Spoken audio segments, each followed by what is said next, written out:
El aire helado de la noche del 24 de diciembre me abofeteó con una crueldad que ni el peor de los inviernos podría igualar. La puerta de la que siempre había sido mi casa se cerró a mi espalda con un sonido sordo y definitivo. Un punto final a 69 años de vida, de amor, de sacrificios. Mi hijo Ricardo, el niño al que le había dado todo, se quedó del otro lado, con su esposa Isabela aferrada a su brazo, ambos con una expresión de fría satisfacción. «Mamá, entiende, esta noche es importante para nosotros. Tu presencia simplemente no encaja con la imagen que queremos dar», fueron sus últimas palabras. La imagen. Resulta que yo, su madre, era una mancha en el lienzo perfecto de su vida exitosa, una pieza de anticuario que desentonaba con sus muebles de diseño y sus amigos influyentes, cuyas siluetas podía adivinar a través de las ventanas empañadas, levantando sus copas de champán.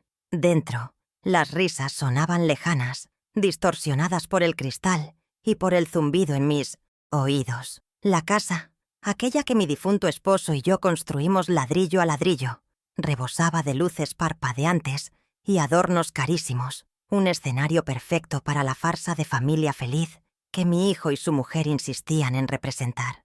Podía ver el árbol de Navidad gigante, cargado de esferas doradas, y a los invitados, hombres con trajes impecables y mujeres con joyas que brillaban como trozos de hielo, todos ajenos, o pretendiendo serlo, al drama que acababa de ocurrir en el umbral. Fui expulsada en medio de los preparativos de la cena, con el olor a pavo asado y a pino fresco todavía en mis sentidos, un recordatorio cruel de cada Nochebuena que había pasado en esa misma sala, rodeada de un amor que ahora se revelaba como una ilusión. Ricardo ni siquiera tuvo el valor de mirarme a los ojos mientras me guiaba hacia la salida. Su mano en mi brazo era firme, pero temblorosa, una extraña mezcla de determinación y cobardía. «Isabela tiene razón, mamá. La gente que está aquí no entendería tus costumbres, tus historias de siempre. Es mejor así». «¿Mejor para quién, hijo mío?», me pregunté en silencio, mientras sentía cómo mi corazón se hacía añicos. Cada palabra era una astilla de vidrio clavándose en mi alma. Él, que había aprendido a leer en mi regazo, ahora me consideraba un borrón de vergüenza en su biografía, un capítulo de orígenes humildes que necesitaba arrancar y quemar para poder seguir escalando en su mundo de apariencias. La humillación era un veneno lento, quemándome desde dentro, al verme tratada como una extraña en mi propio hogar. Y allí estaba ella, Isabela, la arquitecta de mi destierro. Su sonrisa era un trazo fino y calculado, una obra de arte de la crueldad. Mientras Ricardo balbuceaba sus excusas, ella permanecía un paso atrás, observándolo todo con sus ojos fríos y evaluadores, como si estuviera supervisando la eliminación de un mueble viejo e inservible. Fue su susurro al oído de mi hijo lo que selló mi destino esa noche. No necesité escucharlo para saber su contenido. Lo había visto en sus gestos durante años, en la forma en que me corregía en público, en cómo apartaba a mis nietos de mi lado. Yo era el último vínculo de Ricardo con un pasado que ella despreciaba, y esa noche, finalmente, había logrado cortar el cordón umbilical con un hacha afilada por la ambición y el desprecio. Su victoria era tan palpable como el frío que me calaba los huesos. Con solo un pequeño bolso en la mano, donde guardaba mi monedero y un pañuelo, bordado, me encontré de pie en la acera, bajo la luz parpadeante de una farola. El mundo entero pareció enmudecer por un instante. El shock inicial, esa incredulidad paralizante, dio paso a un dolor tan profundo y vasto que temí que me ahogara allí mismo.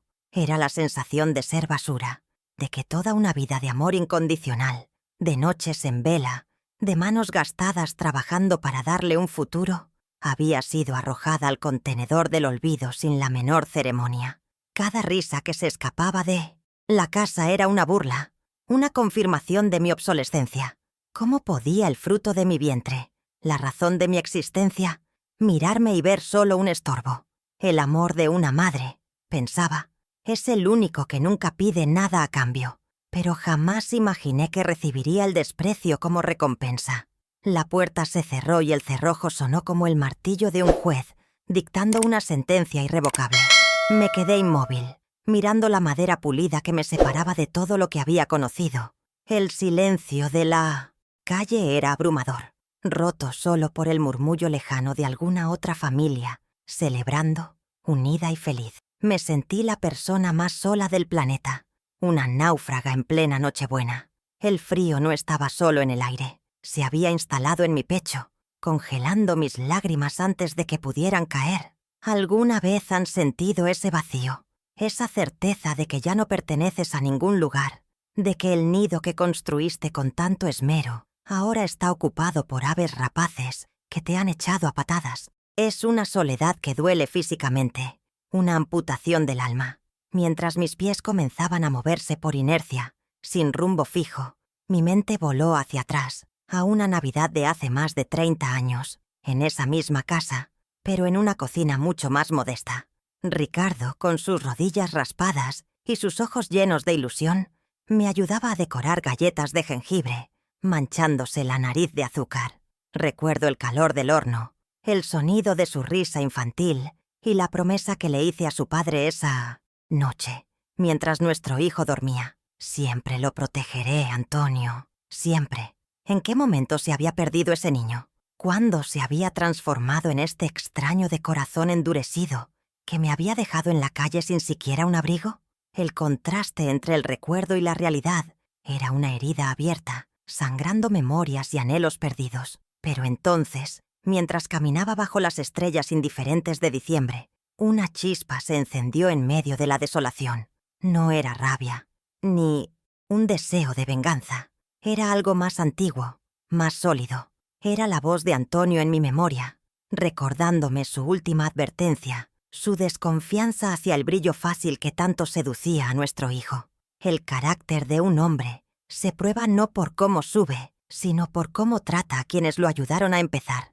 Me había dicho al firmar aquellos papeles que yo había guardado celosamente. Ricardo e Isabela, en su arrogancia, habían olvidado un pequeño detalle, un secreto enterrado en la tinta de un documento que mi esposo, en su infinita sabiduría, había dejado como salvaguarda. No sabían que la casa sobre la que celebraban su triunfo social se asentaba sobre cimientos de papel que yo, y solo yo, podía derrumbar. Y la Navidad, después de todo, apenas estaba comenzando. Permítanme que me presente, aunque esta noche siento que ni yo misma me reconozco. Mi nombre es Carmen Montoya, tengo 69 años y soy viuda desde hace más de 20. Hasta hace unas horas, mi vida transcurría en la calma predecible de quien ya ha vivido sus grandes batallas y solo espera envejecer con dignidad. Rodeada del amor de su familia, vivía en la casa que mi marido y yo levantamos, un hogar que ahora me ha sido negado. Camino sin rumbo por estas calles frías, y cada paso me aleja más de la mujer que era esta mañana. Una madre orgullosa, una abuela esperanzada. Ahora solo soy una anciana con el corazón roto y un pequeño bolso como único equipaje, una sombra errante en la noche más familiar del Etosmial año, preguntándome en qué recodo del camino mi vida tomó este desvío tan cruel y solitario. La ausencia de mi Antonio ha sido una compañera constante durante 22 años. Cuando él se fue, un cáncer se lo llevó demasiado pronto. Sentí que el mundo se partía en dos, pero tenía a Ricardo. Mi hijo, con apenas 20 años, se convirtió en mi ancla, en el único propósito que le daba sentido a mis días. Volqué en él todo el amor, toda la energía que me quedaba. Quizás ese fue mi error, convertirlo en el sol de mi universo, orbitando a su alrededor sin descanso, creyendo ciegamente que el amor que yo le profesaba era un escudo indestructible contra cualquier ingratitud. No vi, o no quise ver, cómo la luz que yo le daba a él la usaba para alimentar su propia sombra.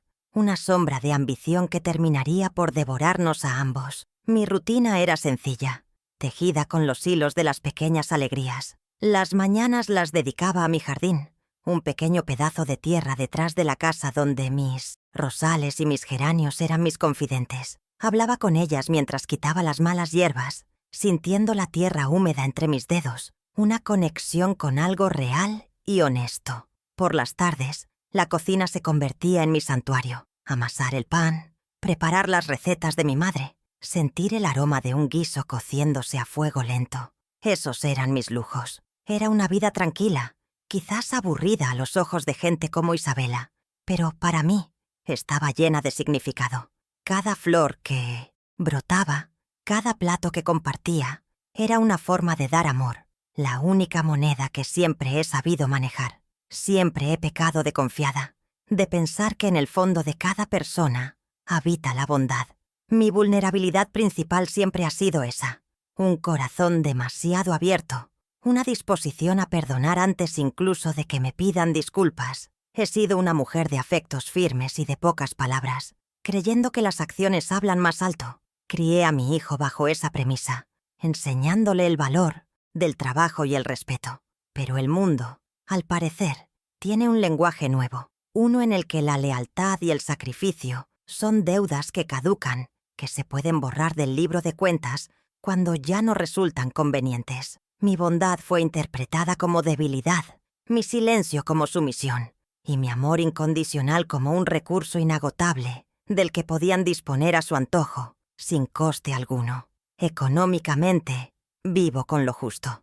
La pensión de viudedad de Antonio nunca fue abundante, pero aprendí a estirarla como si fuera masa de pan, asegurándome de que nunca faltara nada esencial, sobre todo para Ricardo. Mientras él estudiaba en la universidad, yo hacía malabares con las facturas, remendaba mi propia ropa para poder comprarle los libros que necesitaba, y sonreía diciendo que no me hacía falta nada.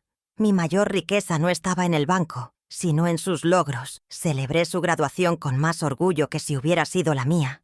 Vi su primer ascenso como una victoria personal. Mi inversión no fue en acciones ni en propiedades, fue en él. Y como en las peores historias de negocios, mi inversión ha quebrado, dejándome en la más absoluta de las bancarrotas, la emocional. Pero no se equivoquen, debajo de esta apariencia de abuela frágil, hay una fortaleza que ni yo misma recordaba poseer. Miren mis manos, están arrugadas, manchadas por la edad y el trabajo en el jardín, pero no son débiles. Son las manos que amasaron el pan durante décadas, que limpiaron suelos ajenos de madrugada para pagar una matrícula universitaria, que sostuvieron la frente febril de un niño enfermo y que aplaudieron cada uno de sus triunfos. Estas manos saben de resistencia, de aguante. Han sentido el dolor de los rosales al podarlos para que florezcan más fuertes. Y ahora siento que esa misma poda me está ocurriendo a mí. Me han cortado hasta el tallo, pero se han olvidado de que las raíces, las que Antonio y yo plantamos juntos, siguen intactas bajo tierra. La gente me ve y asume mi historia. Una anciana viuda, de costumbres sencillas, un poco perdida en este siglo de tecnología y prisas. Supongo que para los amigos de mi hijo yo era eso, una reliquia, un adorno incómodo que les recordaba que Ricardo no había nacido en una cuna de oro. Y no me molestaba, porque yo sé quién soy. He sido siempre una observadora silenciosa. He visto la envidia disfrazada de halago, la ambición vestida de amistad. He visto a Isabela manipular a mi hijo con la destreza de una titiritera experta, y he callado. Callé por amor, por no crear conflictos, por la vana esperanza de que él despertara. Pero el silencio tiene un límite, y el mío se ha agotado esta noche. Subestimaron a la anciana del rincón, y ese será su mayor error. Mi Antonio era un hombre bueno, pero no era un iluso. Él, a diferencia de mí, sabía leer la letra pequeña del alma humana. Carmen, me decía a menudo, el dinero y el poder son ácidos que corroen hasta el metal más noble. A nuestro hijo le hemos dado valores, pero el mundo le ofrecerá atajos. Él vio la impaciencia en los ojos de Ricardo, esa hambre por llegar a la cima sin importar la ruta. Por eso, antes de morir, tomó ciertas precauciones, medidas que en su momento me parecieron exageradas, fruto de su desconfianza. Ahora, mientras el frío de la calle me obliga a pensar con una claridad que el dolor me había nublado, entiendo su sabiduría. Me dejó un mapa, un testamento de su amor y su protección, que va mucho más allá del dinero. El dolor de una madre traicionada es un océano sin fondo. No es una herida limpia, como la de un cuchillo.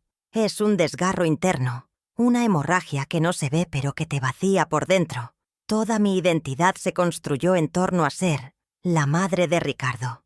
Mi propósito, mi orgullo, mi legado. Que él mismo haya sido quien me arrojara de su vida es como si me hubiera arrancado el corazón con sus propias manos, declarando que mi existencia ya no tenía valor. Me siento como un árbol al que le han arrancado su única rama, dejándolo desnudo e inútil bajo un cielo gris. Esta pena es mi debilidad, sí, pero también es el combustible que empieza a arder en mi interior, una llama que exige no venganza, sino justicia. Finalmente mis pies cansados me llevan a un lugar seguro, a la puerta de mi vieja amiga Elena, la única persona en el mundo, además de Antonio, que conoce mi verdadera historia. Toco el timbre con dedos temblorosos, y cuando ella abre y ve mi rostro, no necesita hacer preguntas. Sus brazos me rodean, y por primera vez en horas me permito derrumbarme. Pero mientras lloro en su hombro, una decisión se solidifica en mi alma. No pasaré el resto de mis días como una víctima. Antonio me dio las herramientas no solo para sobrevivir, sino para reclamar lo que es mío. Y mañana, en el día de Navidad, mi hijo y su esposa recibirán un regalo que no esperan, una lección sobre los cimientos verdaderos de un hogar. ¿Y tú? ¿Qué habrías hecho en mi lugar? Cuéntamelo en los comentarios. Mi familia, lo que queda de ella, o lo que yo consideraba como tal, es pequeña. Solo tuve un hijo, Ricardo, que ahora tiene 42 años y es un completo desconocido para mí. De él nacieron mis 2 nietos, Leo de 16 y Sofía de 14. Cuando eran pequeños, sus risas eran la música de mi casa. Pasaban fines de semana enteros conmigo, horneando galletas, escuchando mis historias del campo, durmiendo en la habitación que fue de su padre. Pero poco a poco, Isabela fue construyendo un muro invisible entre nosotros. Las visitas se hicieron más cortas, las excusas más frecuentes, clases de tenis, campamentos de verano, viajes al extranjero. Entendí, con el dolor sordo de la resignación, que me estaban borrando de sus vidas, convirtiéndome en una anécdota lejana, la abuela anticuada, de la que era mejor no hablar en sus círculos de élite. Ricardo no siempre fue así. No quiero que piensen que di a luz a un monstruo. Crié a un niño cariñoso, noble, que una vez me trajo un ramo de flores silvestres que había recogido del campo, diciéndome que eran más bonitas que las de cualquier joyería. Pero la ciudad y la ambición lo envenenaron. Su gran motivación, su motor, es una profunda vergüenza de sus raíces. Odia recordar que su padre era un obrero y que su madre limpiaba oficinas para pagarle la universidad. Cada paso que daba en el mundo corporativo, cada nuevo lujo que adquiría, era un intento desesperado por enterrar ese pasado. Él no solo quería ser rico, quería pertenecer, ser aceptado por una clase social que, en el fondo, él sabe que siempre lo verá como un advenedizo. Y por ese anhelo, ha sido capaz de vender lo más valioso que tenía, su alma. Isabela es la personificación de ese mundo al que Ricardo aspira. Es hija de una familia adinerada. Creció sin conocer la necesidad y se mueve por los círculos sociales con una elegancia depredadora. Para ella, todo es una transacción, una estrategia para ascender. El matrimonio con Ricardo fue, para ella, una inversión. Vio en él la ambición y la inteligencia para multiplicar la fortuna de su familia, pero también vio en mí una mancha en su pedigrí, un lastre. Su motivación es simple y aterradora: el control absoluto de su imagen. Cualquier cosa que no encaje en su narrativa de perfección y éxito debe ser eliminada. Yo, con mis manos de trabajadora y mis refranes de pueblo, era el principal obstáculo para la fachada de aristocracia que se empeñaba en construir. Recuerdo perfectamente el día que sentí el primer temblor, la primera grieta en mi relación con mi hijo. Fue poco después de que empezara a salir con Isabela.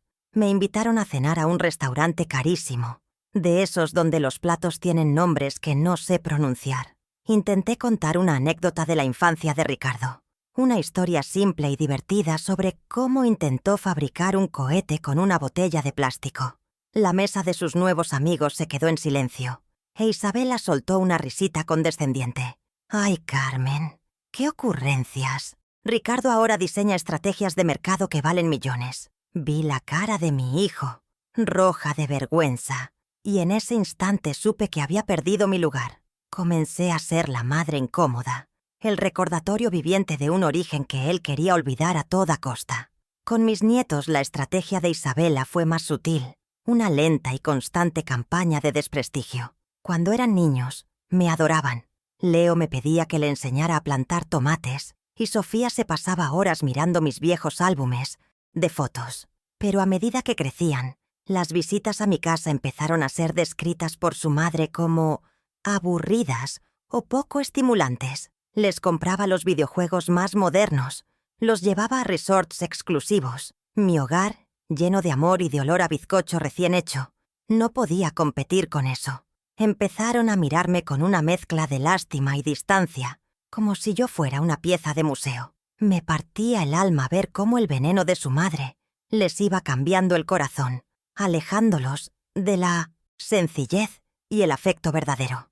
Las humillaciones se fueron volviendo más frecuentes, como un goteo constante que erosiona la piedra. Recuerdo el bautizo de Sofía. Dieron una fiesta fastuosa en su mansión. A mí me sentaron en una pequeña mesa al fondo del jardín, junto a la niñera y a una tía lejana de Isabela, a la que nadie hacía caso. Ricardo pasó una vez, me dio una palmada en el hombro y dijo: «Estás mejor aquí, mamá, más tranquila, lejos de todo el bullicio». No era preocupación, era segregación. Me estaban tratando como a la servidumbre, escondiéndome para que no desluciera su evento perfecto. Sonreí y aguanté, como siempre, diciéndome a mí misma que lo hacía por mantener la paz, por no perder el poco contacto que me quedaba con ellos. Qué equivocada estaba.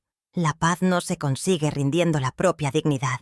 En el fondo de mi corazón, quiero creer que dentro de Ricardo todavía vive aquel niño que recogía flores para mí. Quiero pensar que sus acciones no nacen del odio, sino del miedo. Un miedo atroz a no estar a la altura de las expectativas de su mujer. Un pánico cerval a perder ese estatus que tanto le ha costado conseguir. Isabela lo tiene atrapado en una jaula de oro. Le ha hecho creer que el amor se mide en coches de lujo y en aplausos sociales, y que el afecto de una madre es un peso inútil que le impide volar más alto. Él vive en una encrucijada constante entre la lealtad a su origen y la adicción a su presente, y ha elegido el camino más fácil, el que le exige menos valor, obedecer a su esposa y darme la espalda. Así fue como nuestra relación se fue desmoronando, no con una explosión, sino con miles de pequeños silencios y desprecios. Pasamos de las confidencias y los abrazos a las llamadas telefónicas de 5 minutos en fechas señaladas. Pasé de ser la madre a ser una obligación, una cita incómoda en su agenda. La expulsión de anoche no fue un acto aislado, fue la culminación lógica de años de distanciamiento y menosprecio. Fue la última palada de tierra sobre un ataúd que ellos mismos habían construido para nuestra relación. Ya no siento solo dolor, siento una especie de claridad terrible. He pasado demasiado tiempo justificando lo injustificable, perdonando lo imperdonable. La mujer que lloraba en la acera ha empezado a secarse las lágrimas. Cuando Antonio se fue, el silencio de la casa era tan pesado que creí que me aplastaría, pero junto a su lecho de muerte le hice una promesa que se convirtió en el norte de mi vida. Le juré que Ricardo no sentiría su ausencia en términos de oportunidades, que nuestro hijo llegaría más lejos de lo que nosotros jamás soñamos. Me convertí en padre y madre, en proveedora y consoladora. Mi luto fue un lujo que no pude permitirme. Lo guardé en un rincón del corazón y me puse a trabajar. Cada decisión que tomé desde entonces, cada moneda que gané y cada lágrima que tragué en soledad fue para honrar esa promesa, para construir un futuro para mi hijo sobre los cimientos de mi propio sacrificio, un futuro que él ahora usa como atalaya para despreciarme. Mi primer trabajo fue limpiando un gran edificio de oficinas en el centro de la ciudad, desde la medianoche hasta el amanecer.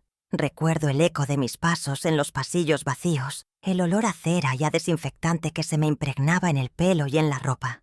Mientras los ejecutivos dormían en sus camas calientes, yo vaciaba sus papeleras, fregaba los suelos que ellos ensuciarían al día siguiente, y soñaba con que mi hijo, algún día, se sentara en uno de esos despachos de caoba. Mis rodillas dolían, mi espalda era un nudo de tensión constante, pero cada mañana, Cuando volvía a casa y veía a Ricardo durmiendo, sentía que el esfuerzo valía la pena. Él se ponía su uniforme limpio sin saber que su blancura era el fruto de mi trabajo en la oscuridad. Pronto me di cuenta de que con un solo sueldo no alcanzaría. Ricardo necesitaba clases particulares de matemáticas, y eso costaba un dinero que no tenía. Así que conseguí un segundo empleo los fines de semana, lavando platos en la cocina de un restaurante ruidoso y caótico.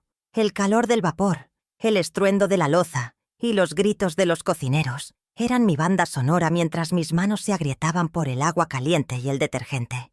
Me quemaba con las bandejas del horno, me cortaba con algún vaso roto, pero nunca me quejé. Cada plato limpio era una ecuación que mi hijo podría resolver, un problema menos en su camino. Él nunca supo de ese trabajo. Le decía que los fines de semana visitaba a una amiga enferma.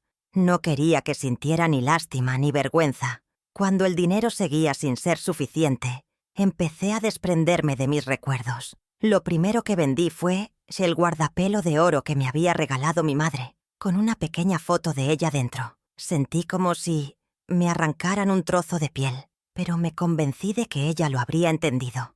Después siguieron los pendientes de perlas que Antonio me dio en nuestro primer aniversario y la pulsera de plata de mi confirmación. Cada visita a la casa de empeños era una pequeña muerte, un adiós a una parte de mi historia. Entregaba mis tesoros a cambio de billetes arrugados que servirían para pagar matrículas, libros o el campamento de ciencias al que Ricardo tanto quería ir. Estaba cambiando mi pasado por su futuro, y en mi ceguera de madre me pareció un intercambio justo. El sacrificio final, el más doloroso, llegó cuando Ricardo estaba en su último año de universidad. Faltaba un pago, una matrícula final que era imposible de cubrir. Dudé durante días, mirando el anillo de oro en mi dedo anular. Era la alianza de mi boda, el símbolo de mi amor con Antonio. Una noche fui a la joyería y lo vendí. El hombre me dio un fajo de billetes y yo sentí un frío inmenso en la mano. Cuando Ricardo vio mi dedo desnudo, me preguntó por el anillo. Le mentí. Le dije que con los años se me habían hinchado los nudillos y que me apretaba, que lo había guardado en un cajón. Él asintió, sin darle más importancia. Esa mentira, dicha por amor, todavía me pesa en el alma, porque vendí el símbolo de mi unión sagrada para financiar al hombre que me desterraría. Mi vida se encogió para que la suya pudiera expandirse. Mientras él estrenaba ropa para no desentonar con sus compañeros de la facultad, yo zurcía mis vestidos viejos y le daba una capa de betún a mis únicos zapatos para que duraran un invierno más. Rechacé invitaciones de mis amigas para ir al cine o a tomar un café, porque cada céntimo contaba. Mi mundo se redujo a las 4 paredes de casa y a las rutas de mis trabajos. Comía lo más barato. Nunca me compraba un capricho, pero me sentía feliz cuando él volvía a casa, contándome sobre sus clases, sus nuevos amigos, sus sueños de viajar por el mundo. Yo le daba alas, sin darme cuenta de que, para él, esas alas solo servirían para volar lejos de mí, hasta ya no poder verme. Y entonces llegó el día de su graduación. Estaba sentada entre la multitud de padres orgullosos, con mi mejor vestido, ese que guardaba para las grandes ocasiones. Cuando dijeron su nombre, Ricardo Montoya, y lo vi caminar por el escenario para recoger su título de administrador de empresas, sentí que el corazón me iba a estallar de alegría. Las lágrimas corrían por mis mejillas sin control. Todo el cansancio, todas las noches en vela, todas las renuncias, se disolvieron en ese instante de pura felicidad. Había cumplido mi promesa a Antonio. Nuestro hijo era un hombre con un futuro brillante. Creí, en mi inocencia, que había construido un puente para él, sin saber que él lo usaría para cruzar a un mundo donde yo no estaba invitada. ¡Qué amarga ironía! La mano que yo había sostenido para enseñarle a escribir su nombre ahora firmaba cheques de 6 cifras. Los hombros que yo había masajeado cuando llegaba agotado de estudiar ahora llevaban trajes de diseñador. Y el hombre al que yo le había dado la vida, el hogar y la educación, me pagaba con la moneda de la humillación, arrojándome a la calle. Todo lo que le di, él lo transformó en un arma contra mí. Usó la educación que le pagué para aprender a despreciarme con palabras más elegantes. Usó el estatus que mis sacrificios le permitieron alcanzar para justificar por qué yo ya no encajaba en su vida. Me convertí en la escalera que él usó para subir, y una vez en la cima, la pateó sin mirar atrás. Nunca quise nada a cambio. Quiero que esto quede claro. El amor de una madre es un regalo, no un préstamo con intereses. No esperaba que me mantuviera, ni que me comprara lujos. No llevaba una contabilidad de mis sacrificios, esperando un reembolso. Mi única expectativa, mi anhelo más simple, era un poco de respeto, un lugar en su mesa, no por obligación, sino por afecto. Una llamada telefónica que no sonara a trámite. El reconocimiento silencioso de que su historia comenzó conmigo. Pedía las migajas de un banquete que yo misma había cocinado, y me las negaron. Me dieron a cambio una patada, y el frío de mi estación serenda. La acera. La ingratitud, he descubierto, es más dolorosa que cualquier herida física. Pero mientras Elena me prepara una taza de té caliente en su humilde cocina, siento que este recuento de mis sacrificios no me llena de autocompasión. Al contrario, está encendiendo un fuego dentro de mí. Cada recuerdo de una noche de trabajo, de una joya vendida, de una necesidad ignorada, se convierte en un ladrillo en la nueva estructura de mi voluntad. No trabajé hasta deshacerme para terminar mis días en Misthiasciasna, la calle, olvidada y humillada. Esa mujer que se sacrificó por su hijo no ha muerto. Estaba dormida, adormecida por la pena y la decepción. Pero ha despertado, y ahora, esa misma energía que usé para construir su futuro, la voy a usar para reclamar mi presente. Mi dignidad no está en venta. Mi marido Antonio era un hombre de manos callosas y pocas palabras, pero su mente era un laberinto de prudencia y sabiduría. Él no confiaba en la suerte, confiaba en el trabajo bien hecho y en los papeles en regla. Las palabras se las lleva el viento, Carmen, solía decirme mientras revisaba las facturas bajo la luz del porche. Pero la tinta sobre el papel es la memoria de la verdad. Él veía el mundo con una claridad que a mí a veces me faltaba, una claridad que le permitía anticipar las tormentas mucho antes de que se formara la primera nube. Veía la codicia latente en el corazón de los hombres y, aunque amaba a nuestro hijo más que a nada en este mundo, no estaba ciego a la ambición desmedida que ya empezaba a anidar en sus ojos de joven. Recuerdo las largas conversaciones que tuvimos con su mejor amigo, el abogado Alejandro Morales. Para mí, eran charlas aburridas sobre cláusulas, testamentos y términos legales que sonaban a otro idioma. Antonio insistía en que Alejandro revisara cada documento de la casa, cada pequeño contrato. «Es mejor prevenir que curar», repetía como un mantra. Yo me reía de su exceso de cautela, diciéndole que su único heredero era Ricardo y que no había necesidad de tanta complicación. Pero él, con una seriedad que ahora entiendo, me contestaba: «El heredero del dinero es Ricardo, sí, pero la guardiana de nuestros valores y de este hogar eres tú, y quiero asegurarme de que siempre tengas el poder de protegerlos». Aquellas palabras, en su momento me parecieron demasiado solemnes, casi teatrales, unos meses antes de morir, cuando la enfermedad ya le había robado la fuerza del cuerpo, pero no la lucidez de la mente. Me sentó a la mesa de la cocina y puso frente a mí una carpeta llena de papeles. «Carmen, necesito que firmes esto», me dijo con voz queda. «Es una salvaguarda, un seguro para tu tranquilidad». Vi términos como fondo fiduciario y cláusulas de respeto, pero mis ojos estaban nublados por las lágrimas y mi mente solo pensaba en el poco tiempo que nos quedaba. Firmé donde él me indicó, confiando ciegamente en su juicio, como siempre había hecho. Al terminar, me entregó un sobre grueso y sellado. «Guarda esto», me ordenó, «y prométeme que solo contactarás a Alejandro si alguna vez te sientes desamparada o te faltan al respeto bajo este techo. Prométemelo». Y yo se lo prometí. Yo no soy una mujer de estudios, pero hay palabras que, una vez escuchadas, se quedan grabadas en la memoria. Antonio me explicó con la paciencia de un maestro el corazón de aquel documento. Habló de un usufructo vitalicio, una frase que sonaba importante y extraña. Significa que esta casa es tuya, para vivir en ella hasta tu último aliento, Carmen. Nadie Ni siquiera Ricardo puede echarte de aquí. Es tu derecho inamovible. También mencionó que la transferencia final de la propiedad a nuestro hijo era condicional. La condición, me explicó, era simple pero innegociable. El respeto y el cuidado hacia su madre. Si esa condición se rompía, las consecuencias serían irrevocables. En ese momento, la idea de que Ricardo pudiera romperla me pareció una fantasía imposible, una ofensa a todo el amor que le habíamos dado. Durante más de 20 años, ese sobre ha descansado en el fondo de mi viejo baúl de madera, junto a mis tesoros más íntimos, el reloj de pulsera de Antonio que dejó de funcionar el día de su muerte, el primer par de patucos de Ricardo y las cartas que nos escribíamos cuando éramos novios. Cuando Isabela insistió en redecorar la casa, quiso tirar ese baúl, llamándolo un trasto viejo y polvoriento.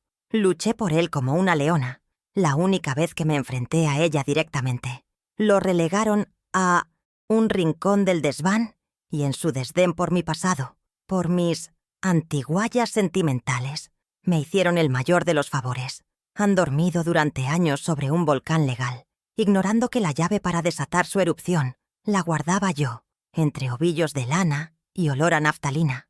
Ahora, sentada en la cocina de mi amiga Elena, con el calor de la taza de té entre mis manos temblorosas, la promesa que le hice a Antonio resuena en mi cabeza con la fuerza de una campana. La condición se ha cumplido de la forma más brutal que él mismo pudiera haber imaginado. Me han faltado al respeto, me han desamparado, me han humillado en mi propio hogar. El momento de abrir el sobre, el momento de llamar al señor Morales, ha llegado. Ya no se trata solo de recuperar una casa o de castigar una traición. Se trata de hacer valer la última voluntad del hombre que amé, de demostrar que la prudencia de un hombre justo puede ser el arma más poderosa contra la arrogancia de los necios. La llamada que haré mañana, por la mañana, no será un acto de venganza, será un acto de lealtad. La expulsión de anoche no fue un rayo en un cielo sereno, fue la tormenta que se había estado gestando durante años. El conflicto se intensificó de forma paulatina, con una crueldad que se disfrazaba de modernidad y de buenas intenciones. Comenzó en la cocina, mi santuario. Un día llegué y encontré a Isabela, dirigiendo a 2 hombres que sacaban mis viejas ollas de cobre, las que habían pertenecido a mi madre. Carmen, son un nido de bacterias. Compraremos una batería de cocina de acero quirúrgico, dijo sin mirarme. Ricardo estaba a su lado, asintiendo en silencio. No eran solo ollas, era el recipiente de mis recuerdos, de los sabores de nuestra familia. Sentí que estaba borrando mi historia culinaria para escribir la suya, una mucho más aséptica y sin alma. Poco después, la humillación se trasladó al ámbito público. Isabela insistió en celebrar una cena para presentar a Ricardo a sus padres. Me puse mi mejor vestido y practiqué temas de conversación para no desentonar. En medio de la cena, intenté compartir una historia sobre el negocio de telas que tenía mi padre, pensando que podría interesarles. Isabela me interrumpió con una sonrisa gélida. «Mamá, por favor, estos son temas complejos de finanzas, no de un mercadillo de pueblo. Déjanoslo a nosotros». Sentí cómo la sangre se me subía a la cara. Ricardo, mi hijo, el que debería haberme defendido, se dedicó a estudiar con sumo interés el patrón de su servilleta, dejándome sola y expuesta en mi ignorancia ante la mirada condescendiente de mis consuegros. Luego comenzó la manipulación más perversa, la que atentaba contra mi propia mente. Empezaron a mover cosas de sitio y luego a preguntarme si no recordaba dónde las había dejado. «Mamá, el otro día te dije que venían los inversores y no lo apuntaste», me decía Ricardo, cuando jamás me lo había mencionado. Isabela se unió al juego con falsa preocupación. «Carmen, nos preocupa que estés tan olvidadiza últimamente. Quizás deberíamos buscar un lugar con cuidados especializados para ti». Estaban sembrando la duda sobre mi competencia, tejiendo una red para declararme senil y tomar el control absoluto. Querían convertirme en una loca a la que nadie escucharía, invalidando mi voz y mi presencia antes de deshacerse de mí por completo. El ataque a mi jardín fue una declaración de guerra. Antonio y yo habíamos plantado cada rosal, cada jazmín, Eran mis compañeros, el legado vivo de nuestro amor. Una tarde llegué a casa y encontré a un equipo de jardineros arrancándolo todo. Isabela estaba de pie, con unos planos en la mano, diseñando un patio minimalista de cemento y piedras blancas. Será un espacio más funcional para los cócteles de empresa, Carmen. Tus flores eran un desorden y atraían bichos, argumentó. Cuando le supliqué a Ricardo, con lágrimas en los ojos, que detuviera la masacre, él se encogió de hombros. Tranquila, mamá. Es solo un jardín. Te compraremos unas macetas. Destruyeron mi paraíso para construir un escenario para sus negocios, demostrándome que nada de lo que yo amaba tenía valor para ellos. La crueldad alcanzó a mis nietos. Para el festival de primavera del colegio de Sofía, preparé su pastel favorito, uno de chocolate y fresas, por el que siempre había delirado. Llegué al evento, orgullosa, con el pastel en mis manos. Isabela me detuvo en la entrada. Me lo quitó con una sonrisa forzada y se lo entregó a un empleado. Gracias, Carmen, pero ya tenemos un catering profesional. No queremos mezclar las cosas. Más tarde, desde lejos, vi con mis propios ojos cómo el empleado, siguiendo sus órdenes, tiraba mi pastel intacto a un gran contenedor de basura. No era por el catering, era para demostrarme que mis aportes, mi amor casero, ya no eran bienvenidos, que eran, de hecho, basura a sus ojos. El desprecio era tan claro que me dejó sin aire. A partir de ahí, el aislamiento fue sistemático. Se interpusieron entre mis nietos y yo, como un filtro tóxico. Si llamaba, Isabela contestaba y me decía que estaban ocupados en sus 1000 actividades. Las visitas se cancelaron con excusas cada vez más inverosímiles. Un día, escuché a Isabela decirle a Sofía que no comiera las galletas que yo le había llevado, porque la abuela usa demasiada azúcar, y eso es malo para tu figura. Estaba convirtiéndome en una influencia negativa, en un peligro para la educación perfecta que ella quería darles. Me estaban robando el derecho más sagrado de una abuela, el de consentir y amar a sus nietos. Me convirtieron en una extraña para mi propia sangre, una villana en el cuento de hadas que ella estaba escribiendo. La manipulación llegó al dinero. Sabiendo que yo jamás le negaría nada a mi hijo, Ricardo vino un día a mi habitación con cara de circunstancias. Me contó una historia lacrimógena sobre un compañero de trabajo cuya hija necesitaba una operación urgente y le faltaba dinero. Me pidió, casi con vergüenza, si podía prestarle mis ahorros, el pequeño colchón que guardaba para una emergencia. Se lo di todo, sin dudarlo un segundo, feliz de poder ayudar. Una semana después, Isabela apareció en una comida familiar con un bolso de diseñador que, según escuché decir a una de sus amigas, costaba una fortuna. La cifra coincidía, céntimo a céntimo, con mis ahorros. Me habían robado, no solo mi dinero, sino mi buena fe. En la fiesta del 40º cumpleaños de Ricardo, la sensación de ser invisible se hizo casi física. La casa estaba llena de gente importante, socios, clientes, todos riendo y bebiendo champán. Pasé toda la noche deambulando por mi propio hogar como un fantasma. Ricardo no me presentó a nadie. Cuando intentaba acercarme a un grupo, él me interceptaba con una excusa y me alejaba. El punto culminante de la humillación fue cuando uno de los invitados, al verme recoger un vaso vacío, me dio una palmada en el hombro y me preguntó: «Disculpe, ¿podría traerme otro whisky? Con poco hielo, por favor». Me había confundido con una camarera. Miré a mi hijo, que lo vio todo desde la distancia, y se dio la vuelta. Mi vida dentro de la casa se convirtió en una reclusión. Establecieron reglas para mí, como si yo fuera una inquilina molesta y no la matriarca de la familia. «Mamá, por favor, no uses el salón principal por las tardes. A veces tengo reuniones imprevistas. Mamá, ¿te importaría cenar antes en la cocina? Así Isabela y yo podemos hablar de nuestras cosas con calma». Poco a poco me fueron confinando a mi habitación y a la cocina, reduciendo mi territorio, mi existencia. Me quitaron mi sillón favorito, el que estaba junto a la ventana, porque no combinaba con las cortinas nuevas. Estaba siendo borrada, metro a metro, del paisaje de mi propia vida, convertida en una prisionera en un hogar que había construido con amor. La daga más cruel fue una que no iba dirigida a mí, pero que escuché por casualidad. Pasaba por el pasillo y oía a Isabela hablando por teléfono con una de sus amigas. Se reía, una risa cristalina y malvada. No te imaginas lo que es tener a la reliquia viviente en casa. Un día de estos la donaremos a un museo. Tenemos que aguantar sus costumbres de campesina y sus historias del Pleistoceno. Pero no te preocupes, Ricardo y yo ya estamos buscando una solución definitiva para el problema Carmen. Así me llamaba. El problema Carmen. No era una persona, ni una madre. Era un obstáculo, un objeto molesto del que había que deshacerse. Escuchar esas palabras me heló la sangre y me hizo comprender que no había límite para su crueldad. El verano anterior, se fueron de crucero por el Mediterráneo durante 3 semanas. Por supuesto, no me invitaron.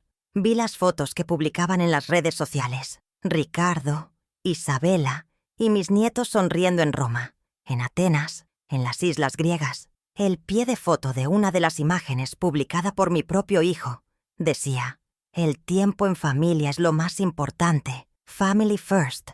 La hipocresía me revolvió el estómago. En el barrio, mis vecinas me preguntaban por qué no había ido, y yo tenía que mentir, inventar una excusa para proteger la imagen de mi hijo, el mismo que me había dejado atrás sin la menor consideración. La vergüenza de tener que defender a quien te hiere es un veneno que te consume lentamente. La tensión alcanzó su punto álgido la semana antes de Navidad. Con toda mi buena intención, sugerí que, como cada año, dedicáramos una tarde a hacer tamales todos juntos, una tradición que mi madre me enseñó. Isabela soltó una carcajada. ¿Tamales? Por el amor de Dios, Carmen. Mis invitados esperan un menú de degustación, una experiencia culinaria, no comida de pueblo. ¿Te imaginas la cara que pondrían? Ricardo, para variar, la apoyó.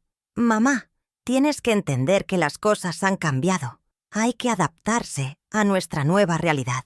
Mi tradición, nuestra historia familiar, era despreciada como comida de pueblo. La nueva realidad era un mundo en el que yo y todo lo que representaba ya no teníamos cabida.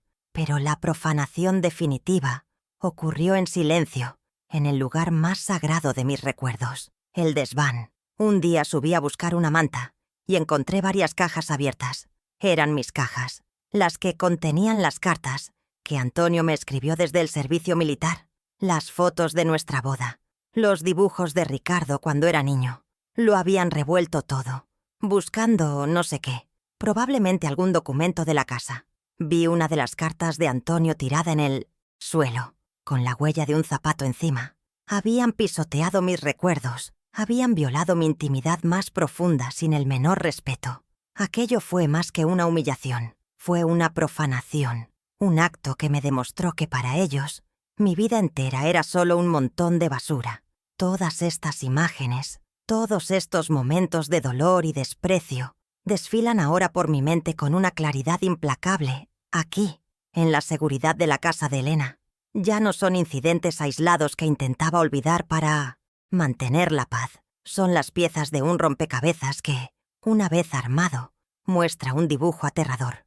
Un plan deliberado y sostenido para anularme, para despojarme de mi autoridad, de mi dignidad y, finalmente, de mi hogar.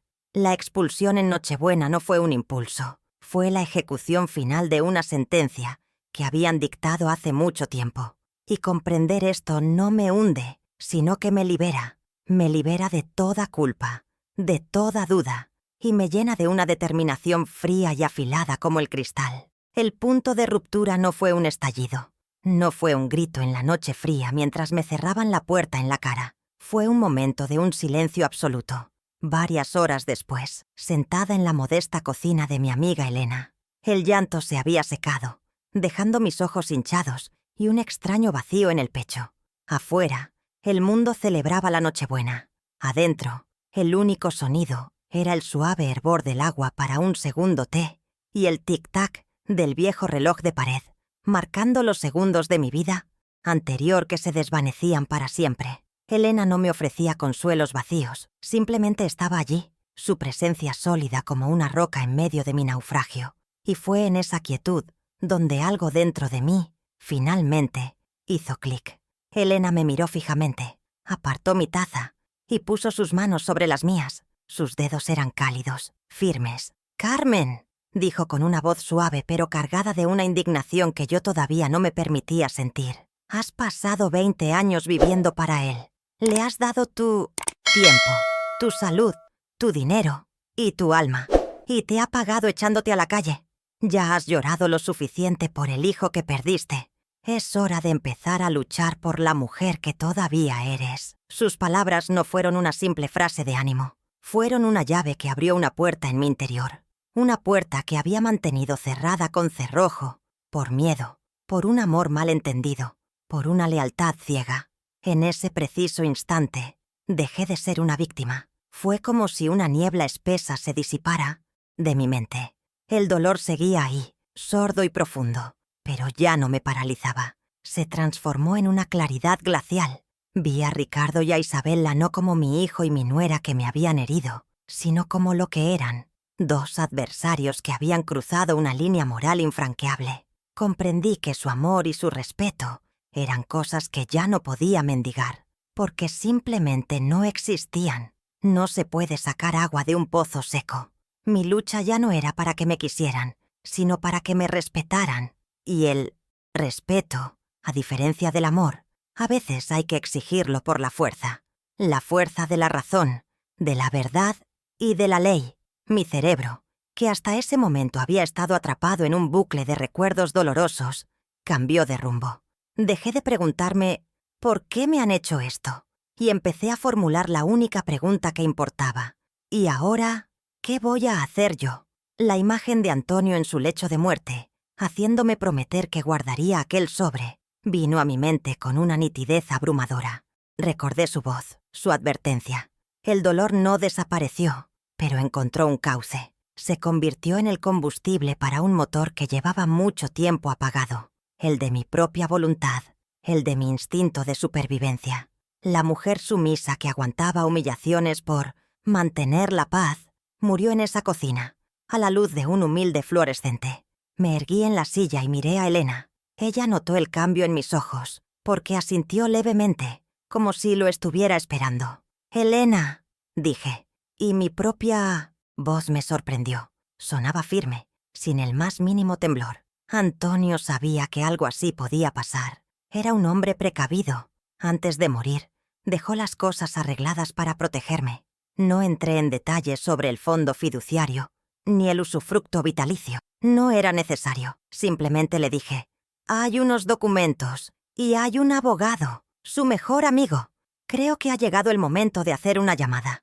Ver la esperanza y el orgullo iluminar el rostro de mi amiga me dio la fuerza que necesitaba para dar el siguiente paso.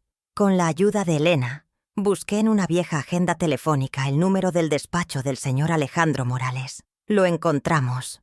Un número fijo, de los de antes. Mis dedos rozaron los números, sintiendo el plástico frío. Sostuve el auricular del teléfono de Elena en mi mano. Un objeto pesado, real. Era tarde, casi la 1 de la madrugada del día de Navidad. No era momento de llamar, pero la decisión estaba tomada. «Mañana por la mañana», le dije a Elena, devolviendo el auricular a su base. «Mañana, en cuanto amanezca, llamaré. Dejemos que celebren su noche de triunfo. No saben que su mañana de Navidad será muy diferente». La paciencia, que antes había sido para mí una forma de aguante, se había convertido en una herramienta estratégica. Una calma extraña se apoderó de mí. Por primera vez desde que la puerta se cerró en mi cara, sentí que tenía el control. Ya no era una hoja llevada por el viento, una anciana desamparada a merced de la crueldad ajena. Tenía un plan, una ruta. No iba a presentarme en su puerta a gritarles y a montar una escena. Esa sería mi antigua yo. La nueva Carmen Montoya iba a utilizar las armas de su mundo. La ley, los documentos, los procedimientos formales. Iba a enfrentarlos no con la histeria de una madre herida, sino con la serena contundencia de una mujer que reclama lo que es suyo por derecho. Sería una justicia silenciosa, implacable, ejecutada con la precisión de un cirujano. Esa noche apenas dormí, pero no por la angustia, sino por una especie de expectación serena. Me quedé en la cama de invitados de Elena, mirando el techo, mientras mi mente repasaba el plan una y otra vez. El día de Navidad, el día que ellos habían elegido para consumar mi exilio, se convertiría en el día de mi renacimiento. No iba a ser una jornada para llorar a la familia que había perdido, sino para celebrar la fortaleza que estaba redescubriendo en mí misma. Iba a honrar la memoria de mi marido de la mejor manera posible, usando la protección que él me legó para defender la dignidad que él siempre admiró en mí. Mañana, el mundo de Ricardo e Isabella se sacudiría desde sus cimientos, y el terremoto lo provocaría una simple llamada telefónica. La mañana de Navidad amaneció con un sol brillante y cruel, que se colaba por la ventana de la habitación de invitados. Por primera vez en 42 años, no me desperté con el olor del café y el murmullo de mi hijo buscando sus regalos. El silencio era diferente. No era pacífico, sino expectante. Me levanté de la cama sintiendo cada uno de mis 69 años, pero también una extraña ligereza. La carga de la esperanza perdida, del amor no correspondido, se había desvanecido. En su lugar, había un propósito claro, un camino trazado en la oscuridad de la noche anterior. Hoy no era un día de celebración familiar, era el día en que comenzaría a recuperar mi vida, y el primer paso era coger el teléfono. Con el corazón martilleándome en el pecho, marqué el número del señor Morales. La voz que respondió al otro lado era somnolienta, claramente la de un hombre que esperaba una llamada de felicitación, no una de auxilio. Señor Morales, disculpe que le moleste en un día como hoy. Soy Carmen Montoya, la viuda de Antonio. Al principio mi voz era un hilo tembloroso, pero a medida que comencé a relatarle los hechos de la noche anterior, sin adornos, sin llanto, solo con la fría y escueta verdad, mi voz se fue asentando. Le conté cómo mi hijo y su esposa me habían echado de mi casa en Nochebuena para no estropear su fiesta. Cada palabra que pronunciaba solidificaba mi resolución, transformando el relato de una víctima en la declaración de una demandante. Al otro lado de la línea, el silencio fue su primera respuesta. Un silencio tan denso que pude imaginarlo en su despacho, asimilando la enormidad de lo que le estaba contando. Luego, carraspeó, y cuando habló, su voz ya no era la de un amigo de la familia, sino la de un león protector. Carmen, ¡qué barbaridad! ¡Qué infamia!, dijo en un susurro cargado de ira contenida. Recuerdo perfectamente las instrucciones de Antonio. Me advirtió que la ambición de Ricardo podría cegarlo. Nunca imaginé que llegaría a este extremo, pero por eso mismo preparamos la fortaleza. La furia en la voz de aquel hombre, casi un extraño para mí, fue mi primera pequeña victoria. No estaba sola. Tenía un aliado, y era uno poderoso, armado con la ley. Carmen, continuó el señor Morales, con una energía renovada. Quiero que escuche bien lo que le voy a decir. Ese fondo fiduciario que Antonio constituyó es inexpugnable. El usufructo vitalicio le otorga a usted, y solo a usted, el derecho a usar y disfrutar de esa propiedad hasta el día de su muerte. Legalmente, Ricardo e Isabella no son más que los futuros herederos de la nuda propiedad, un derecho que está supeditado a la cláusula de respeto. Al echarla, no solo han cometido un acto de crueldad, han violado un contrato fiduciario. Ellos no son los dueños, Carmen. A efectos prácticos, los ocupantes ilegales en esa casa son ellos. Aquella revelación fue como un bálsamo, una inyección de poder que me recorrió el cuerpo entero. Inmediatamente, el abogado pasó a la acción, su mente privilegiada trazando la estrategia sobre la marcha. No se mueva de donde está, no les llame, no responda a sus mensajes si los hubiera. Déjeme a mí. Voy a pasar la mañana de Navidad más productiva de mi vida. Revisaré el expediente, redactaré el requerimiento notarial y contactaré a un oficial de justicia. La ley también protege a los justos en los días festivos, Carmen. Usted descanse. Cuando tenga todo listo, la llamaré. Vamos a darles una lección de derecho civil que no olvidarán jamás. Colgar el teléfono y saber que la maquinaria de la justicia se había puesto en marcha por mí fue liberador. La carga ya no estaba solo sobre mis hombros, y tal como él predijo, a media mañana, mi teléfono sonó. Era un número que conocía demasiado. Bien, Mi corazón dio un vuelco, pero respiré hondo y contesté con una calma que no sabía que poseía. Era Ricardo. Su voz sonaba extraña, una mezcla de irritación y una falsa preocupación que no engañaba a nadie. «¿Mamá? ¿Se puede saber dónde te metiste anoche?» «Nos tenías preocupados». La mentira era tan descarada que casi me hizo reír. No estaba preocupado. Estaba incómodo. Probablemente alguno de sus invitados había hecho un comentario, o su propia conciencia, ese pequeño vestigio de decencia que le quedaba, le estaba molestando en medio de su celebración. Mi respuesta fue mi segunda victoria, una estocada silenciosa y precisa. En lugar de llorar, gritar o reprocharle, como sin duda él esperaba, usé un tono neutro, casi distante. «Estoy bien, Ricardo. No tienes por qué preocuparte. Estoy en casa de una amiga. No quisiera interrumpir tu fiesta, así que por favor, sigue celebrando.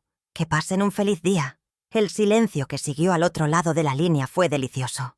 Lo había desarmado por completo. Mi serenidad era un arma que él no esperaba. Acostumbrado a mi amor incondicional y a mi capacidad para perdonar, mi frialdad lo dejó sin guión, sin saber cómo reaccionar. Le había quitado el poder de hacerme daño. Pude oír su desconcierto en el balbuceo que siguió. «Pero, mamá, Isabela y yo creímos que era lo mejor. La gente...» Empezó a enredarse en excusas patéticas y por primera vez en mucho tiempo sentí lástima por él. No por su situación, sino por la pequeñez de su espíritu. Se había convertido en una marioneta de su mujer y de sus propias inseguridades. «No hay nada más que hablar, Ricardo. Disfruta de tu Navidad», le dije, y colgué antes de que pudiera responder. Colgarle el teléfono a mi propio hijo, el hombre por el que había vivido, fue un acto de una fuerza inmensa. Estaba cortando el cordón umbilical, esta vez para siempre, y por mi propia salud. Un par de horas más tarde, el señor Morales volvió a llamar. Su voz era vibrante de excitación. «Lo tengo todo, Carmen. He contactado a un oficial de justicia, un hombre de la vieja escuela, que al oír la historia se ha indignado tanto como yo y ha accedido a trabajar hoy. Nos encontraremos a las 5 de la tarde. Iremos a la casa en el apogeo de su fiesta de Navidad. Haremos la notificación delante de todos sus importantes invitados. Si la humillación fue pública, la vindicación también debe serlo». El plan era audaz, teatral y absolutamente perfecto. La justicia no solo iba a ser hecha, sino que iba a ser vista por aquellos ante quienes yo había sido humillada. Elena, que había escuchado toda la conversación, me miró con los ojos brillantes de emoción. «Ahora», dijo con firmeza, «vamos a prepararte para tu regreso». Abrió su armario y sacó un vestido de un color azul profundo, casi como el cielo al anochecer. «Ponte este. Es el color de la serenidad y la autoridad. No vas a volver a esa casa como una mendiga pidiendo clemencia. Vas a entrar como lo que eres, la dueña, la señora de la casa, dispuesta a desalojar a los inquilinos molestos». Sus palabras me vistieron de coraje. No era solo un vestido, era mi uniforme de batalla, mi armadura para la confrontación final que se avecinaba. Mientras me preparaba, me miré en el espejo de cuerpo entero del dormitorio de Elena. Vi a una anciana, sí, vi las arrugas que mis sacrificios habían tallado en mi rostro y las canas que mis disgustos habían pintado en mi pelo. Pero por primera vez en muchos años, no vi fragilidad. Vi a una mujer que había soportado lo insoportable y que seguía de pie. Vi la fortaleza de mi madre en mi barbilla y la sabiduría de mi marido en mis ojos. La mujer que me devolvía la mirada ya no era la sombra que fue expulsada a la calle. Era Carmen Montoya, dueña de su historia, y estaba a punto de volver a casa para escribir el último capítulo. Me encantaría saber si alguna vez te pasó algo parecido. Si quieres escuchar más historias como esta, suscríbete y acompáñame. El coche del señor Morales aparcó a una manzana de distancia de la casa. Mi casa. Desde allí podíamos oír la música. Una melodía suave y pretenciosa que intentaba gritar «elegancia».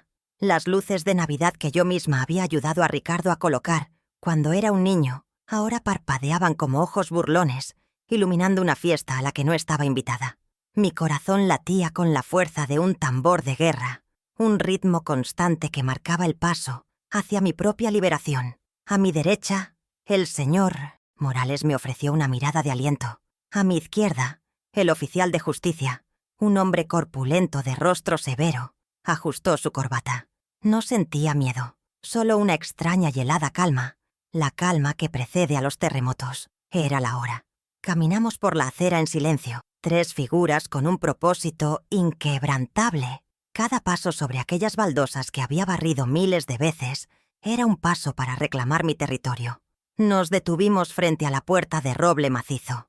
El oficial de justicia, sin dudarlo, presionó el timbre. El sonido resonó en el interior, interrumpiendo por un segundo la música y las risas. Esperamos. Fueron apenas 30 segundos, pero en ese lapso de tiempo reviví toda una vida. La ilusión al cruzar ese umbral como recién casada, la alegría al salir con mi hijo en brazos, la pena al despedir allí el féretro de mi marido, y la humillación de ser arrojada la noche anterior. La puerta estaba a punto de abrirse, y esta vez yo no estaba del lado de los expulsados. La abrió Ricardo. Sostenía una copa de vino en la mano y una sonrisa de anfitrión en los labios, una sonrisa que se congeló y se hizo añicos al vernos. Su mirada pasó de mí al rostro pétreo del señor Morales y finalmente al hombre corpulento y con cara de pocos amigos que nos acompañaba. El color abandonó su rostro.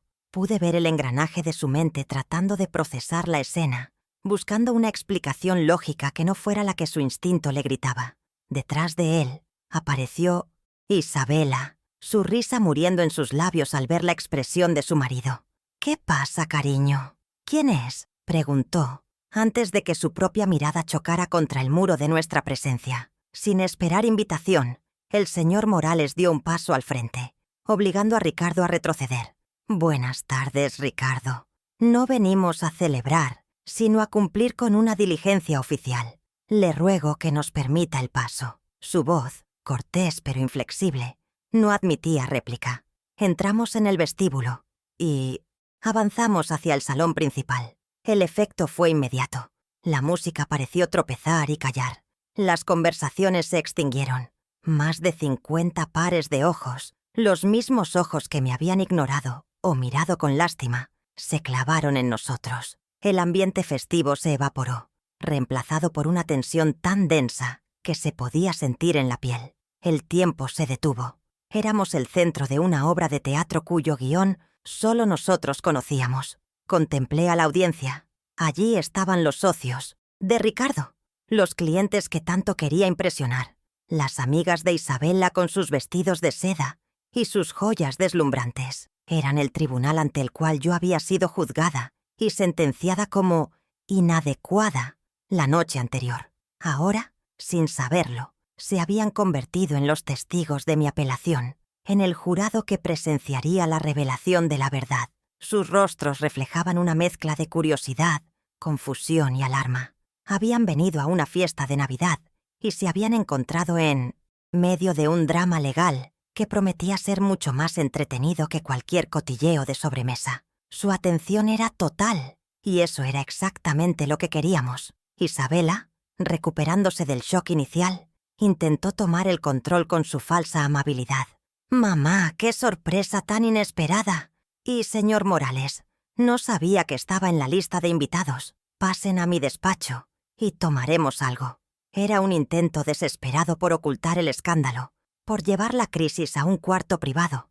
Ricardo, siguiendo su ejemplo, intentó guiar al abogado del brazo, pero el señor Morales se mantuvo firme como una estatua. «Le agradezco la oferta, señora, pero no. Este asunto concierne a la propiedad en la que nos encontramos, y dado que la humillación a mi clienta fue pública, la rectificación también lo será». La palabra clienta resonó, estableciendo una nueva dinámica de poder. Y entonces comenzó la función. Con una voz potente y clara, que no necesitaba micrófono para llegar a cada rincón de la sala, el señor Morales se presentó.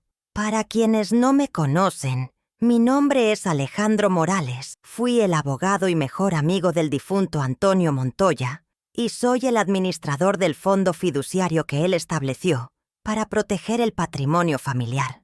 La mención de un fondo fiduciario provocó un murmullo entre los invitados y una mirada de completa confusión en el rostro de Ricardo. Él creía ser el dueño, el heredero universal. No tenía idea de la genialidad previsora de su padre, ni de la red de seguridad que había tejido a mi alrededor. El abogado levantó un documento que llevaba en su maletín. Antonio, continuó, era un hombre sabio. Sabía que el mayor patrimonio no es el material, sino la dignidad. Por ello, en el documento que rige esta propiedad, dejó establecido su derecho Carmen a un usufructo vitalicio y condicionó la futura herencia de su hijo, Ricardo, al cumplimiento de una cláusula ineludible: brindarle a usted, su madre, respeto, cuidado y amparo. Hizo una pausa dramática, dejando que el peso de esas palabras se asentara en la conciencia de todos. Una cláusula que usted, Ricardo, violó flagrantemente anoche, al expulsar a su propia madre a la calle en la víspera de Navidad. El silencio en la sala era sepulcral. En ese momento, el oficial de justicia dio un paso al frente y le entregó a Ricardo un sobre. Era la orden judicial. El señor Morales asestó el golpe de gracia, con la voz resonando como el martillo de un juez. En virtud de la flagrante violación del acuerdo fiduciario y por orden expresa de un juez, se les notifica a usted, Ricardo Montoya, y a su esposa, Isabela, que deben desalojar esta propiedad de forma inmediata. La posesión plena, exclusiva e indiscutible de este inmueble pertenece, por derecho vitalicio, a la señora Carmen Montoya. Un jadeo colectivo recorrió la sala. Vi la cara de Isabela descomponerse, la máscara de arrogancia derritiéndose para revelar un pánico puro.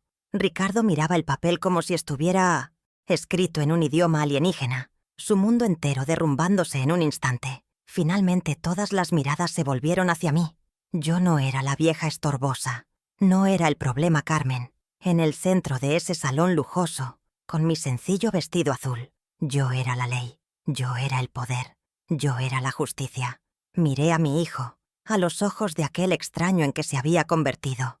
No había odio en mi mirada, solo una tristeza profunda y definitiva. No necesité decir una sola palabra. Mi silencio, mi calma, mi presencia digna, lo dijeron todo. La fiesta había terminado. Su mundo de apariencias, construido sobre cimientos de ingratitud y crueldad, acababa de implosionar, y todos sus importantes amigos estaban allí para presenciar la demolición. El desmoronamiento fue tan rápido como brutal. En menos de 10 minutos, el salón se vació. Los invitados, aquellos que momentos antes reían y adulaban a mi hijo, huyeron como si la casa estuviera en llamas. No hubo despedidas, solo miradas de reojo, susurros apresurados y una estampida silenciosa hacia la puerta. El escándalo era un manjar demasiado jugoso como para no correr a compartirlo. Dejaron atrás a Ricardo e Isabela, de pie, en medio de los restos de su fiesta, rodeados de copas a medio beber y canapés intactos. La música se había detenido. El silencio era ahora su único invitado, un testigo mudo de su caída. Vi en sus rostros la desnudez de quienes han sido despojados, no solo de una propiedad, sino de su bien más preciado, su estatus, su reputación. Su muerte social fue instantánea. Las pérdidas concretas no tardaron en llegar. Sin la casa como escenario para sus representaciones de éxito, su mundo se encogió.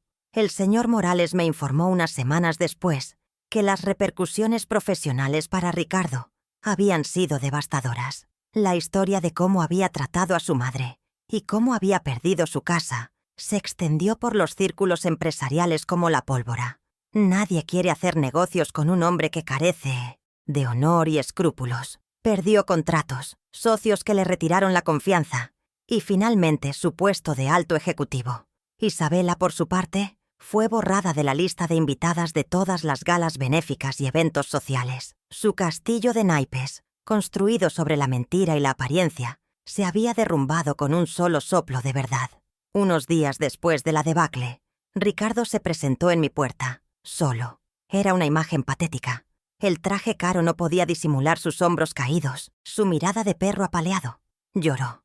Me suplicó perdón. Culpó a la presión, a la ambición, a Isabela.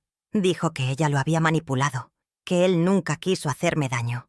Pero mientras lo escuchaba, me di cuenta de que sus lágrimas no eran por mi dolor, sino por sus pérdidas. Su arrepentimiento nacía de las consecuencias, no de la conciencia. Estaba pidiendo una segunda oportunidad no para enmendar su falta, sino para recuperar su vida cómoda. Su discurso, aunque lleno de lágrimas, seguía siendo egoísta. Seguía tratándose de él, y no de mí. Escuché su monólogo desde el umbral de la puerta, sin invitarlo a entrar. Cuando terminó, agotado de llorar, simplemente le respondí con la calma que se había convertido en mi nueva piel. Ricardo, el perdón no es un objeto que yo pueda darte para que soluciones tus problemas. Es el final de un camino muy largo, un camino de reflexión y enmienda verdadera, y tú ni siquiera has empezado a caminarlo. Vi la sorpresa en sus ojos. Esperaba una reprimenda o un abrazo de madre compasiva. No esperaba una sentencia. Necesitas reconstruirte a ti mismo, lejos de mí. Necesitas entender por qué hiciste lo que hiciste. Hasta que eso ocurra, no tenemos nada de qué hablar. Cerré la puerta, y al hacerlo, sentí que me liberaba del último eslabón de la cadena. Mi vida, a partir de ese día, floreció. Lo primero que hice fue contratar a unos hombres para que sacaran todos los muebles fríos y angulosos de Isabela y los donaran a la caridad. Subí al desván y bajé mis viejos tesoros. Mi mecedora, la mesa de comedor de Antonio, mis cuadros de paisajes. La casa volvió a respirar, a tener alma. Arranqué las piedras blancas del patio y con la ayuda de Elena volví a plantar mis rosales. Cada mañana, al despertar, sentía una paz que había olvidado que existía. No era la paz de la resignación, sino la de la soberanía. Ya no era una invitada en mi propia vida. Era la reina de mi pequeño y recuperado reino. Descubrí que la soledad y el estar sola son dos cosas muy diferentes. Ya no estaba sola, porque me había reencontrado conmigo misma. Me inscribí en un club de jardinería. Retomé el contacto con viejas amigas con las que había perdido el contacto por dedicarle todo mi tiempo a la familia de mi hijo. Con la guía del señor Morales, aprendí a manejar mis propias finanzas, a entender los documentos que firmaba, a tomar mis propias decisiones. Dejé de ser simplemente la madre de Ricardo para convertirme, por derecho propio, en la señora Carmen Montoya, una mujer con sus propias aficiones, sus propias amistades y su propia voz. Una voz que, descubrí, tenía mucho que decir. La única herida que aún duele es la de mis nietos. Están atrapados en el fuego cruzado del resentimiento de sus padres. A través del señor Morales, les he hecho saber que la puerta de la abuela siempre, siempre estará abierta para ellos, sin condiciones ni reproches. Pero por ahora, la vergüenza y el orgullo de Ricardo e Isabela los mantienen alejados. Es una consecuencia dolorosa de mis acciones, lo sé, pero entiendo que para sanar una extremidad gangrenada, a veces hay que amputarla, aunque duela. Confío en que, con el tiempo, cuando sean mayores y comprendan la historia completa, el amor que una vez nos tuvimos sea el hilo que los guíe de vuelta a mi puerta. Así que no hubo reconciliación. Hubo una ruptura, necesaria y sanadora.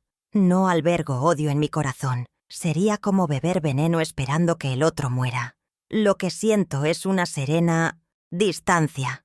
El perdón, si algún día llega, será un regalo que me haré a mí misma, pero estará condicionado a un cambio profundo y sincero en mi hijo. Una transformación que quizás nunca ocurra. Ya no espero nada de él. Mi felicidad ya no depende de su aprobación ni de su afecto. He aprendido que la familia no siempre es la de sangre, sino la que te respeta y te valora. Y yo he elegido mi familia, la formada por mis amigas leales, mis rosales y, sobre todo, mi propia y recuperada dignidad. He aprendido, en el invierno de mi vida, una lección que vale más que cualquier herencia. La verdadera riqueza no se mide por el tamaño de la casa, el lujo de los muebles o el saldo de una cuenta bancaria. Mi hijo y su esposa lo tenían todo, y en realidad no poseían nada. Vivían en una pobreza de espíritu tan profunda que necesitaban humillar a otros para sentirse grandes. Hoy Yo vivo una vida sencilla, sin lujos, pero cada mañana me despierto en paz. Mi hogar huele a tierra mojada y a pan recién hecho, no a miedo y a apariencias. Y esa paz, esa tranquilidad de conciencia, es un tesoro que su dinero jamás podrá comprar. Descubrí que soy inmensamente rica, pues mi fortuna reside en mi dignidad intacta. La lección más importante que esta historia me ha dejado es sobre las raíces. Un árbol puede crecer muy alto, sus hojas pueden brillar al sol y dar sombra, pero si olvida las raíces que lo nutren desde la oscuridad de la tierra, está condenado a morir. Mis sacrificios, el amor de su padre, nuestros orígenes humildes, esas eran las raíces de Ricardo. En su afán por llegar al cielo, las cortó, creyendo que eran un peso muerto. Y al primer soplo de viento, al primer vendaval de la verdad, se vino abajo. La mayor ruina no es la económica, es la moral. Olvidar quién te dio la vida, quién renunció a sus sueños para que tú pudieras cumplir los tuyos, es el camino más corto hacia tu propia destrucción. También aprendí que la dignidad es el esqueleto del alma, no es algo que se pueda ver o tocar, pero sin ella nos derrumbamos. Nos convertimos en una masa informe, a merced de los demás. Durante años, permití que me la fueran quitando pedazo a pedazo, creyendo que ceder era una forma de amar. ¡Qué equivocada estaba! El amor no exige la rendición de tu ser. El día que decidí que mi dignidad no era negociable, fue el día que recuperé mi vida. Es lo único que nos pertenece de verdad, y tenemos el deber sagrado de defenderla, primero ante nosotros mismos, y luego ante el mundo, sin importar el coste, porque una vida sin dignidad, simplemente, no es vida. Y finalmente, he reflexionado sobre el amor de una madre. Creemos que amar incondicionalmente significa perdonarlo todo, aguantarlo todo, pero ahora entiendo que el amor verdadero a veces implica poner un límite.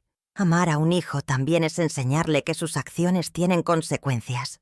Quizás el mayor acto de amor que he hecho por Ricardo no fue pagarle la universidad, sino permitir que se enfrentara al vacío de sus propias decisiones. No le deseo el mal, pero le deseo la lección. Rezo para que, en medio de las ruinas de la vida que construyó, encuentre los materiales necesarios para edificar un hombre nuevo, uno que se parezca un poco más a aquel niño que una vez me trajo flores silvestres. Así que si algo puedo dejarles como reflexión final, es esto: construyan sus vidas sobre la roca sólida de la gratitud y el respeto, porque cualquier casa levantada sobre las arenas movedizas de la arrogancia y la ingratitud, por muy bella que parezca, será inevitablemente arrasada por la marea de la verdad. Honren a sus padres, no con dinero, sino con tiempo y respeto, porque ese es el único tributo que el corazón de una madre o un padre anhela de verdad. Gracias por acompañarme en mi historia. Si te ha conmovido, compártela, para que este mensaje llegue más lejos.